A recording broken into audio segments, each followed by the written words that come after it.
described as a fun dude before. Do I look like a fun dude to you? No. No, listen, I'm quite a sensitive guy, do you know what I mean? You look at me like I'm going to eat you and not in a good way, do you know what I mean? I get it.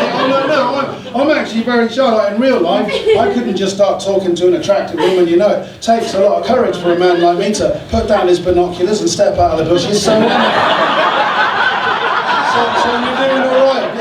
You lift your lips then, mate. You're my plan B. Do you know what I mean? Listen, have a look at it. This guy is so scary to look at. If I came up and found you in bed with my wife, I would tuck you in. Do you know, seriously? I want to hug you, because if I get murdered on the way home, your DNA is on me, mate. Do you know what I'm saying? It's not me you want to worry about. It's like, alright, listen, I can't help how I look. I'm actually more fun than I appear. Sorry about that. Are you alright? Are you okay? I've been on stage for 45 seconds. You haven't blinked once yet. It's so weird, do you know what I mean? You're like the scary one. I've been watching you all night. You're lovely people, you are, but you are what school teachers would refer to as a mixed ability group. You know what I mean? I'm not mocking you. I'm not fucking a fuck with you, security guy either. Do you know what I mean? You might drop your drink again, motherfucker. Do you know what I mean? That's right, so this is basically it. I'm going to be it. Don't worry, mate. It's all right. I know. I'm sorry. I'm what happens if you don't actually make it in comedy, but you don't fucking give up. Do you know what I mean? That's it. I do apologise, you know what I mean? The acts have got older and bigger as the night progresses. Sorry about that. You know what I mean? I don't know what you do for a living, couldn't give a fuck, but at least I'm still trying. Do you know what I mean? Thank you. I'm not going to give up with your icy stare, do you know what I mean? Seriously, I'm not. This means a lot to me. I'll fucking find you. Honestly, I'll come where do you work? Clearly not in communications.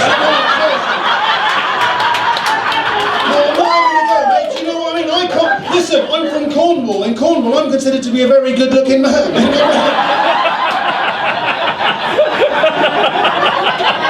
I'm quite a good-looking woman as well. Honestly, I'll go with if you like. I've been working my ass off trying to get good at comedy, and she fucking hates me. I'm not having a go. In case you haven't noticed, you're in a room full of witnesses. So where is it that you weren't going to know Matt's done all this, but fuck it, why not? Do you know what I mean? Here, I'm actually a really nice guy, honestly, I'm quite sensitive actually. Here, I've got to fucking speak to you now, do you know what I'm saying about that?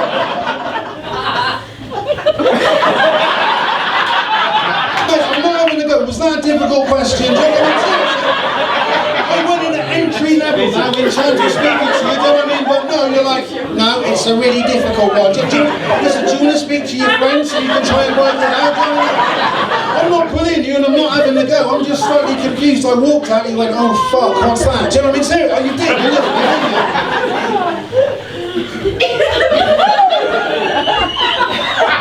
You think about it and I'll come back.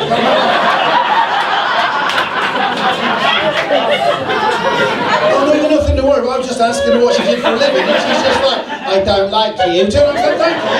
I've never shocked anyone into submission before. Do you know what I mean? Jesus Christ. You know, you look as though you know where to bury her. Do you know what I mean?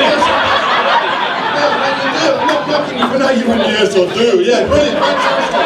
I'll come over here instead. Well, oh, no, I don't want to do that. So Cornish people are all right. We are. Don't look at me like that. No, you just pulled the face and went, what happened then? What is there something wrong? Should I face the other way? I do apologise. I'm sorry about that. It doesn't really work in quite the same way if I face the other way. You know what I mean?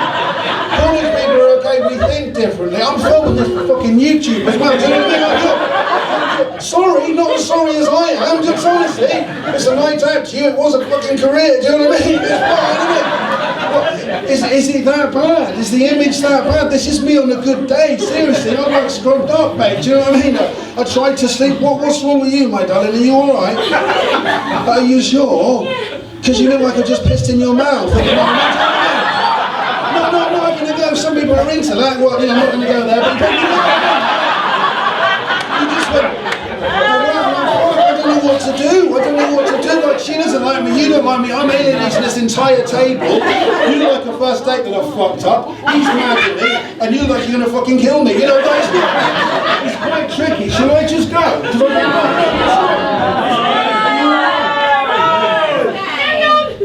Stay. I don't know what to do, and someone heckles me with encouragement. I appreciate that.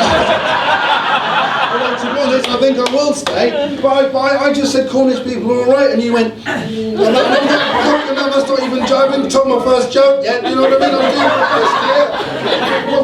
What is it that you do? You teachers. Fuck me. Like I said, mixed ability. Do you know what I mean? Seriously. If you teach in Bracknell, I'm fucking coming there. So honestly, you know what I mean? I will find you. I'm going to stand outside your classroom. I know her. I'm bringing him as well. Seriously. That's why he's going to shave off his beard. You won't know who he is. We will find you. Yeah, that's right. Just one person clapping. Were you killing an insect then? What the fuck is going on there? Seriously. I'm going to try and get into what we refer to in the trade as the jokes now. If these go wrong, you're fucking taking over. Seriously. No, honestly, it's your own time you're wasting. I'm sorry I said that, but you know what I mean. So hello.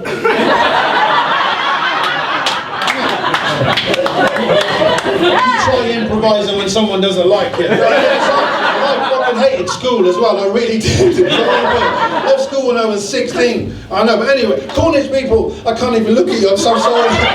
Hello mate, I didn't think I'd do this, how are you? You're alright? I know, here, that's the sound of my hopes and dreams disappearing. Cornish people are alright, we think differently. There was a sexual health survey in Cornwall. One of the questions was, how far is too far on a first date? And 3 people wrote, Manchester. I know, it usually gets more than that. Do you know why? Because she fucked it up, that's why.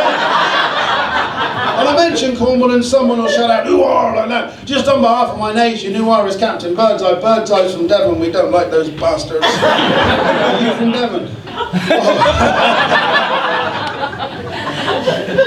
If you'd have said yes, then it would have taken the roof off. You know what I mean? Yeah, I am.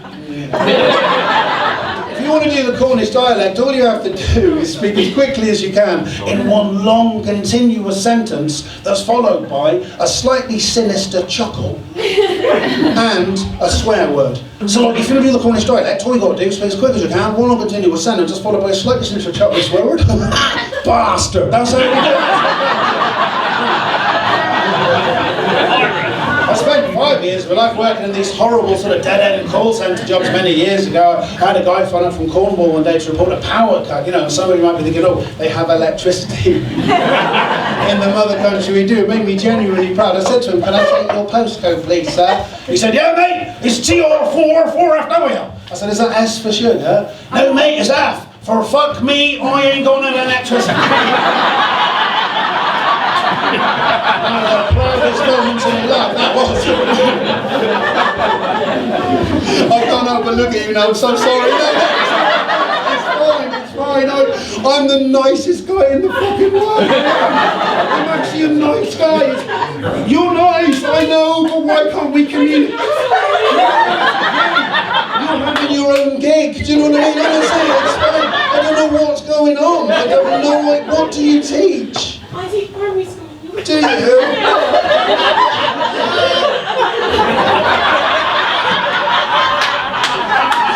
You're responsible for young lives. That's amazing. And you can't cope with me. How do you cope with 30 fuck-ups? Do you know what you're going to do? You teach potato printing for a living, and you can't even sit there and let me talk about Cornwall. What the fuck's going on? I'm not knocking you for it, and you're just stroking this lovely lady just to go, don't worry, the big man's not going to hurt you. I'm not going to. Have I actually done something wrong? Is it like me is my physical appearance really bad? Is it? Well, no, it is, but are you sure? Because you look like you need a hug. You're not getting it from me. No, you won't either. So, you know, you're going to know you close your eyes, and when you open them, I'm still here. I'm sorry. But I had quite a confusing childhood, not as confusing as what's happening right now. I have 2 very hazy memories from when I was about 12 years old. The first is when I overheard my mum say that all men are the same and that a typical man would have sex with a hole in the ground. That's not good, is it? Well, my second memory is when my Uncle Jeff got banned from the golf club.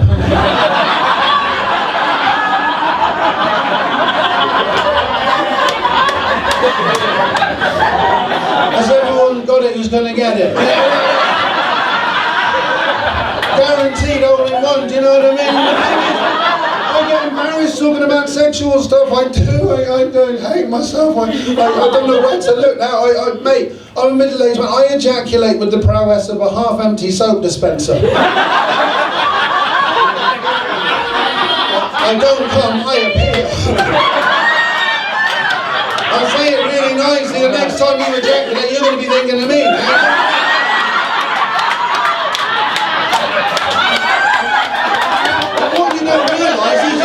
You're my spirit animal. And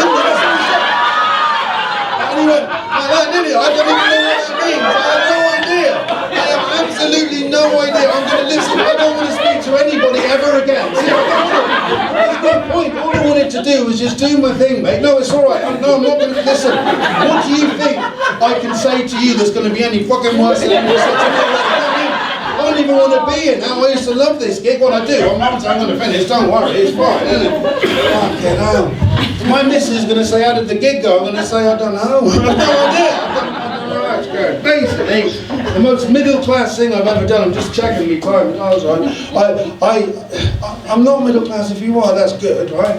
I went for a Chinese massage. Now you I'm still this spirit animal. Yeah, you are, my man.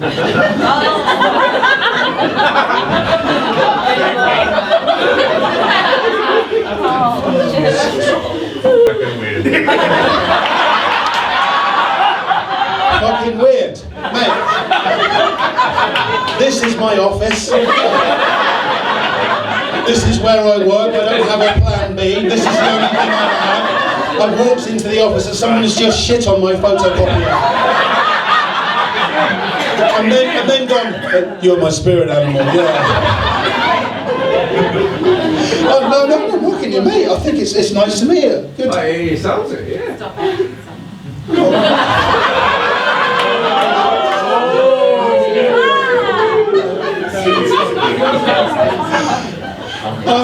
I don't know what to do now. Do you know what? I'll tell you what.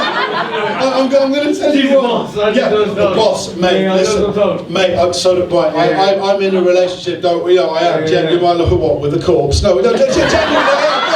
No, you were thinking it, right? No, me and my missus, we've been together for 16 years. She's the single most precious thing in my life, right? Her name was Martha. She's lovely. She's 5'1". She's from Glasgow. And hand on, I didn't think anybody would ever want to be with me, right? You know, because people judge me for my appearance. I get it, right? But it was the happiest day of my life 16 years ago when this 5'1" Glaswegian woman looked into my eyes and said, I love you!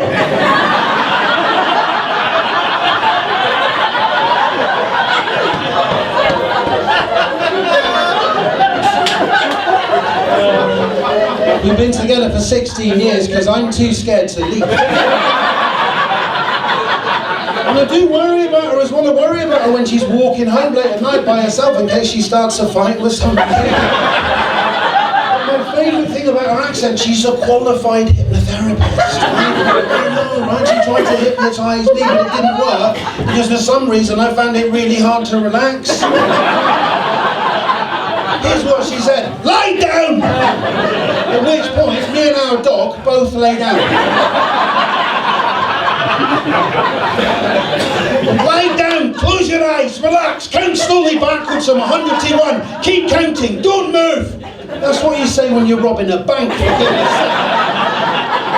We were watching a documentary set near Glasgow, right? And I like it because when you watch it in England, the BBC have really bad subtitles. It's this one scene. This guy turns to his mate and goes, aye, so I fucking says to the guy, right, away and get yourself to fuck, you wee fucking bastard. And the subtitle said, I advised him to leave.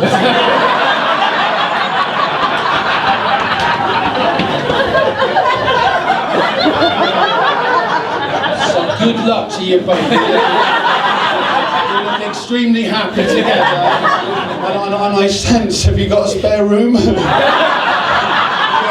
you look a little bit, you look a bit pissed off now. I'm so sorry. Are you? You're not pissed off on me though, are you? No. That's good. Cheers, mate. Thank you very much. Mate, you're extremely welcome. In the want to actually make it as a comedian further in 2022, you're going to be on TikTok. Comedian ends relationship.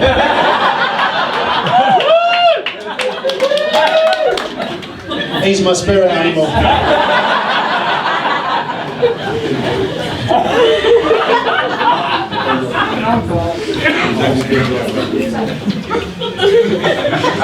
I'm going to carry on with the rest of my set. He just said, he just went, I love you. And then he went, he's a good guy. That's so sweet, man. No, you're very welcome. Can I be honest with you? I am, no. I am in the middle of something. I'm not knocking you for it. I'm actually quite enjoying this, to be honest with you. Plan B is to be a social worker, so...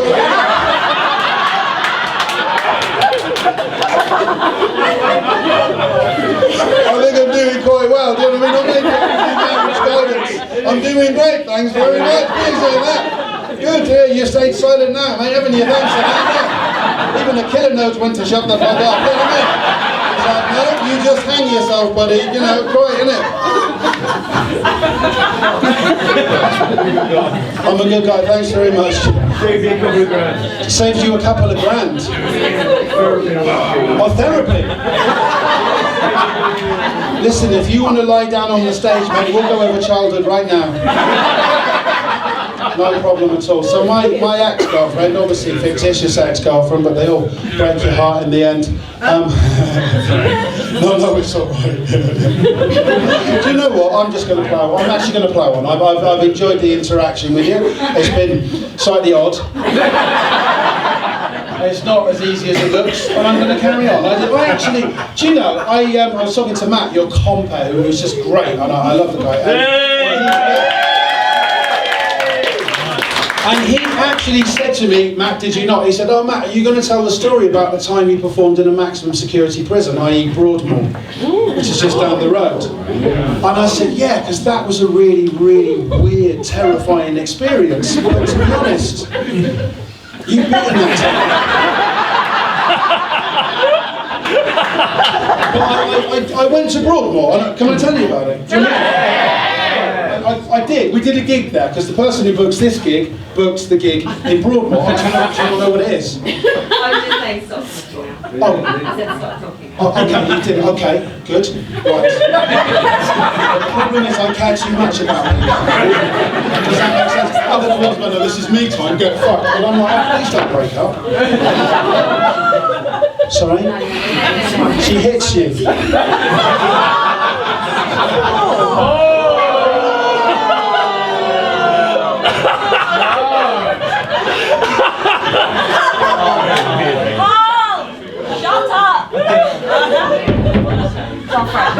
So I did a gig in Bracknell.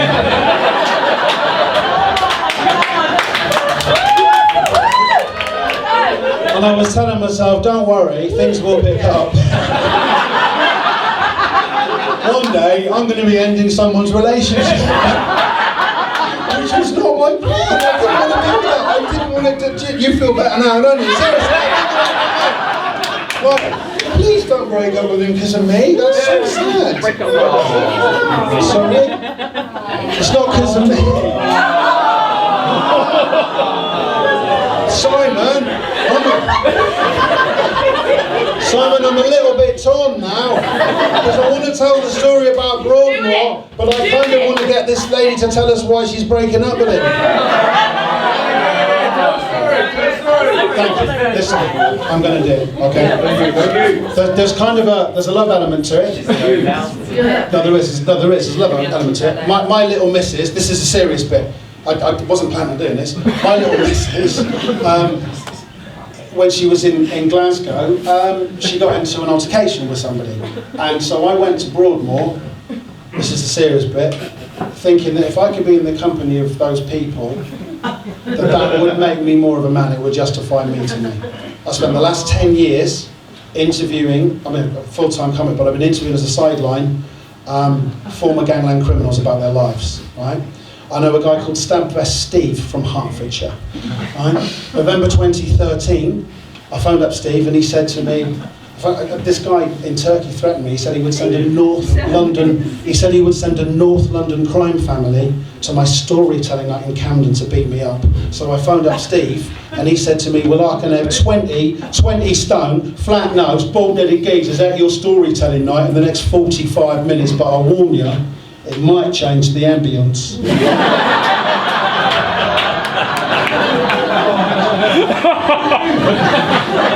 It's the guy I'm going to refer to as the boss, a gangland criminal. Every time I phone him up, I come up on his phone as Matt Comedian. He has another friend who appears as John Plumber. His phone went off one day. He said to his girlfriend at the time, babe, have a look at my phone, see who's calling me. She went, I think it's a Dutch geezer, babe. Or was that Dutch geezer? Yeah, it's a Dutch geezer, babe.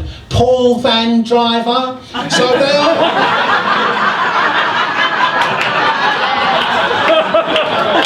extraordinary people I've ever met, right? As part of my research, I had to go to a former gangland criminal's sex party. I swear to God, right?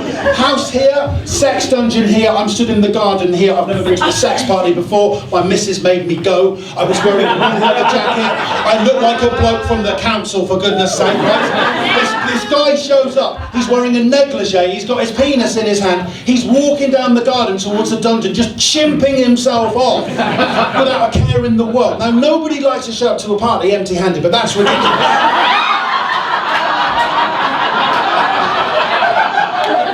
At one point, he looked over and went, hello! And I didn't know what to do. Do you know why? Because I've never been wanked at before, that's why.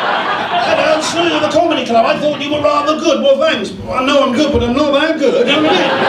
I don't know anyone who's wanking the garden good. I interviewed a guy who was a con man. Don't feel too sorry for him. He has a double-barreled name, so his nickname was Shotgun, as in double-barreled shotgun. Does that make sense? Shotgun ended up in hospital. He had diabetes. They amputated one of his legs. So now, thanks to me, he is known in the criminal underworld as Sawn Off. So, I go to Broadmoor. I went for two reasons, right? One, I wanted an insight into the criminal mind. Two, my agent is a fucking idiot. And I show up, and the thing is, there were 60 of them, VIP guests. There was a cannibal there, a guy called Peter Bryan. He ate 4 people, you know, not whilst he was in Broadmoor, but he ate 4 people. Now, I told the gangland criminal's wife about it, and she said about the cannibal, and she said to me, oh, I really feel for the cannibal. I said, what do you mean you feel for the cannibal? Well, somewhere inside him there's a frightened young man. I think you'll find that several frightened young men. He had 4 people. So I'm trying to interact with them, and it's quite hard. Now bear in mind, nothing against anyone who is mentally ill. It can affect anyone. My missus is from Glasgow, right? I stood next to a cannibal. It was an aid patient rehabilitation. I'm not judgmental. How do you rehabilitate a cannibal? Corn? It was tricky.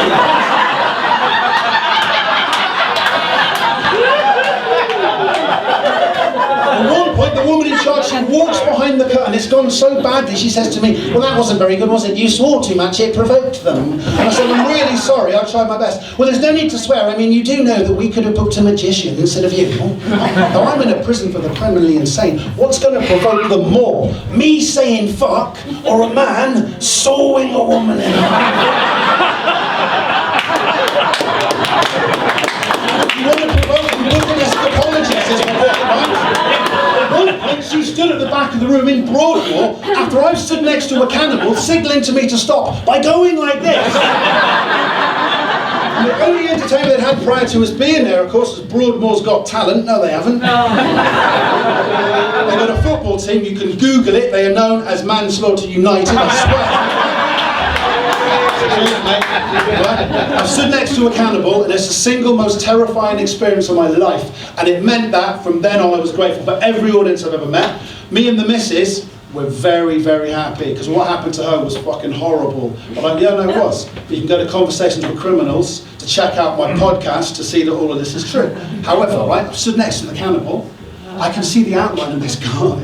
And if you know the Hollywood style, he stood up and he went, sane man in the insane world. Your sanity, brother. That's not what he said. That's what he said. It's not how he said it. This is how he said, I'm going to recreate the scene now. I promise you, this is worth it. You see the outline of a big guy, right? At the time, I was probably twice the size I am now, so I couldn't run away, right? Okay? And this guy stands up and he goes like this. This is acting. He goes like this. He goes, "Sane man! In the insane world! Your sanity, brother! It means nothing to me! Nothing to me!" Now that is a very tricky heckle.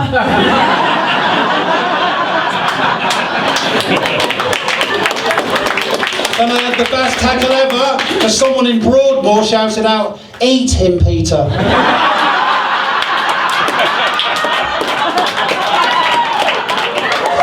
I say I'm glad to be here, entertaining your lovely teachers, please sit back with him again, it would mean a lot. Come on, you can feel it.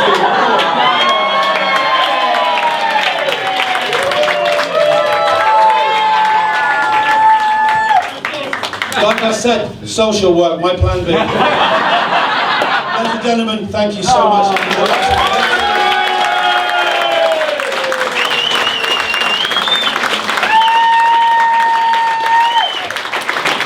One of the absolute gems of the comedy circuit there, Matt. It's fucking amazing. You had a good night?